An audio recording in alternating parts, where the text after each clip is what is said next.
The English language is replete with words that often confound learners and even native speakers alike. Such confusion typically arises from words that are phonetically similar or have overlapping meanings. This discourse aims to elucidate some of the most commonly misused words in English, providing clarity and understanding. One of the most frequently confused pairs is effect and effect.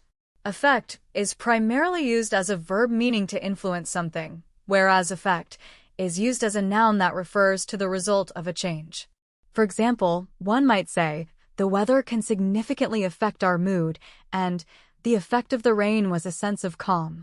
Another pair that often perplexes is compliment and compliment.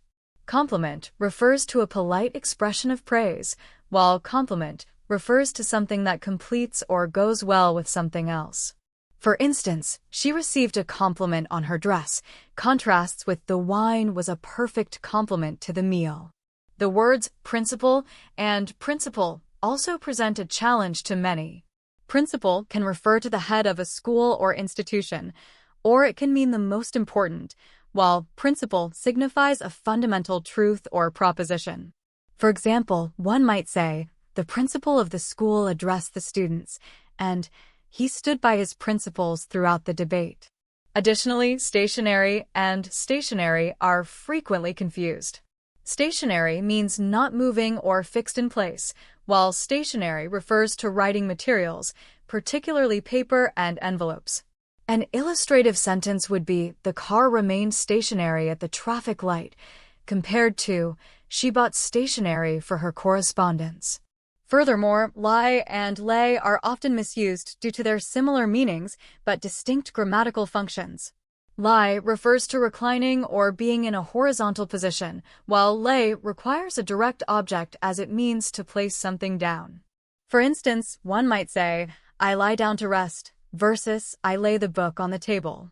Moreover, the words fewer and less are commonly interchanged, despite their differing applications. Fewer refers to countable nouns, whereas less applies to uncountable nouns. For instance, one would say, "There are fewer apples in the basket," as opposed to, "There is less water in the jug." The distinction between who and whom is also a source of confusion. Who serves as the subject of a verb, while whom is used as the object of a verb or preposition. An example might be, "Who is going to the party?" contrasted with, "To whom should I address the letter?" Another pair deserving mention is imply and infer. Imply is used when a speaker suggests something without explicitly stating it, whereas infer is used when a listener deduces something from the information presented. To illustrate, one might say, "His tone implied that he was unhappy," while "I inferred from her silence that she agreed." The confusion between capital and capital is also noteworthy. Capital can refer to a city that serves as the seat of government or financial assets, while capital specifically refers to a building where a legislative assembly meets. For instance, Austin is the capital of Texas, as opposed to, "The Texas Capitol is an architectural marvel." Lastly, advice and advise often trip up many individuals. Advice is a noun that denotes a recommendation, while advise is a verb meaning to offer suggestions.